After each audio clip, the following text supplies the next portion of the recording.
அன்பார்ந்த மைவி3 உறுப்பினர்கள் அனைவருக்கும் வணக்கம். எல்லாரும் எப்படி இருக்கீங்க? நல்லா இருக்கீங்களா? எல்லாரும் நல்லா இருப்பீங்கன்னு நினைக்கிறேன். எல்லாத்துக்கும் ஒரு சந்தோஷமான செய்தி. அது என்னன்னு பார்த்தீங்கன்னா ஆகஸ்ட்டு அதிகபட்சம் ஆகஸ்ட் 10 to 15க்குள்ள நம்ம எம்டி கன்ஃபார்ம் வெளி வந்துருவாருங்கிற ஒரு நம்பிக்கை இருக்கு. நம்பிக்கையா அவர் வெளி வந்துருவாருங்கிற ஒரு தகவல், உறுதியான தகவல் கிடைச்சிருக்கு. சரிங்களா? அதுக்கப்புறம் பார்த்தீங்கன்னா எம்டி வெளிய வந்த உடனே நமக்கெல்லாம் கண்டிப்பா பேமெண்ட் போடுறதுக்கு உண்டான ப்ராசஸ் பண்ணுவாரு. இப்ப நீங்க கேட்கலாம், ஐயா அவர் இருக்கும்போது ஓடிபி தானா? அவர் மொபைல் வெளிய தான் இருக்கும். அத வச்சு இவங்க பேமெண்ட் போடலாம்ல? அப்படின்னு எல்லாரும் கேட்கலாம். ஆனா வெறும் ஓடிபி மட்டும் வச்சு பேமெண்ட் போட முடியாது. அவரோட ஐவியூ பிளஸ் அவரோட ஃபிங்கர் பிரிண்ட் பிளஸ் ஓடிபி இந்த 3 ரீசன் இருந்தா தான்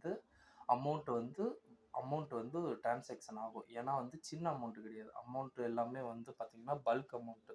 அதனால அவரு வந்தாருன்னா கண்டிப்பா எல்லாத்துக்கும் அமௌண்ட் போட்டுருவாரு. சரிங்களா? அதுக்கப்புறம் பார்த்தீங்கன்னா நிறைய மைவி3 ஸ்டோர்லாம் எல்லாரும் கஷ்டப்பட்டுக்கிட்டு இருக்காங்க அப்படிங்கிற மாதிரி ஒரு ரீசன் ஸ்ப்ரெட் ஆகிட்டு இருக்கு. அதுக்கு பார்த்தீங்கன்னா நம்ம மைவி3 உறுப்பினர்கள் அனைவரும் ஒன்றா இணைஞ்சு ஒன்றா கைகோர்த்து உங்களால் முடிஞ்ச பொருள் போய் தயவு செஞ்சு ஸ்டோரில் வாங்குங்க. அதாவது பணம் வரலையே, நான் எப்படி போய் ஸ்டோரில் பணம் வாங்குறது அப்படின்னு நினைக்காதீங்க. அதாவது எப்படி இருந்தாலும் உங்கள் வீட்டுக்கு தேவையான பேஸ்ட்டு, ப்ரஷ்ஷு, சோப்பு கண்டிப்பாக கடையில் போய் வாங்குவீங்க. அதை போய் நம்ம ப்ராடக்ட் வாங்குங்க. நீங்கள் யாருமே ஸ்டோர் பக்கம் போகாமல் பணம் வரலன்னு சொல்லிட்டு போகாதனால பார்த்தீங்கன்னா ஸ்டோர் வச்சுருக்கவங்க பார்த்தீங்கன்னா என்னடா இது அப்படின்னு சொல்லிட்டு ஸ்டோரை டெம்பரவரியாக க்ளோஸ் பண்ணிட்டு போகிற மாதிரி ஒரு நிறையா நியூஸ் வருது. சரிங்களா? அவங்களும் நம்மளை மாதிரி கஷ்டப்படுறவங்க தானே.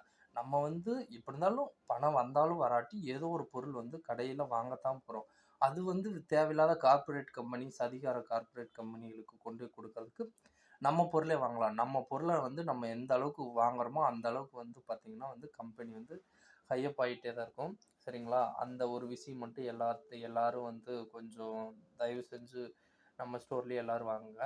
அதே மாதிரி பார்த்தீங்கன்னா பணம் கொடுக்கும்போது எல்லாம் சந்தோஷமாக வாங்கிக்கிறோம். இப்போ கம்பெனிக்கு ஒரு பிரச்சனைனா எல்லாரும் ஒன்றா நின்று எதனால இந்த கம்பெனி நம்மளை பற்றின எதிர் சக்திகள் நம்ம கம்பெனி அடிக்கிறாங்க அப்படின்னு சொல்லிட்டு யாரும் ஃபீல் பண்ண மாட்டேங்கிறாங்க. பணம் வரலைன்னு சொல்லிட்டு எல்லா கம்பெனி மேலே கோபம் தான் படுறாங்க.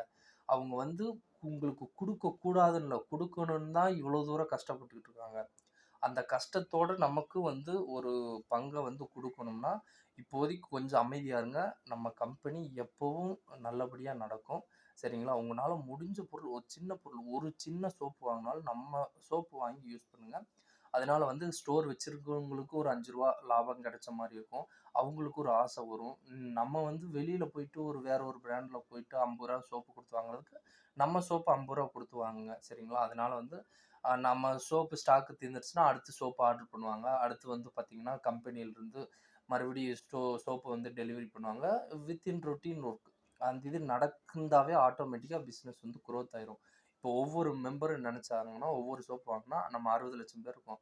அப்போ 60 லட்சம் சோப்பு ஒரு நாளைக்கு விற்றுரும். அப்போ நம்ம 60 லட்சம் சோப்பு அடுத்து ப்ரொடக்ஷன் பண்ணுவாங்க.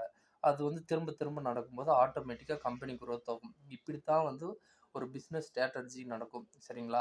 அதை விட்டுட்டு தேவையில்லாமல் கோவப்படுறது இந்த இது வேணாம். அவங்க கம்பெனி நமக்கு கொடுக்கக்கூடாது. நான் திரும்ப திரும்ப சொல்கிறேன், கம்பெனி நமக்கு பணம் கொடுக்கக்கூடாதுன்னு என்றைக்குமே நினைக்கல. பணம் கொடுக்கறதுக்காகத்தான் இவ்வளோ தூரம் கஷ்டப்பட்டு இவ்வளோ தூரம் ஹார்ட் ஒர்க் பண்ணிகிட்ருக்காங்க. அதை எல்லாரும் புரிஞ்சுக்குங்க. சரிங்களா? எல்லாம் புரிஞ்சுக்கிட்டு எல்லாம் ஒத்துமையாக இருங்க. எல்லாத்துக்கும் சொல்கிறது தான் நம்ம எம்டி சார் சொல்கிற வார்த்தை தான் திரும்ப திரும்ப. வாழ வைத்து வாழ். நம்ம ஒருத்தரை கெடுக்க நினைக்கல. நம்மளும் வாழணும். நம்ம இன்னொருத்தரை வாழ வைத்து வாழணும். நல்லவர்கள் லட்சியம் வெல்வது நிச்சயம். நன்றி, வணக்கம்.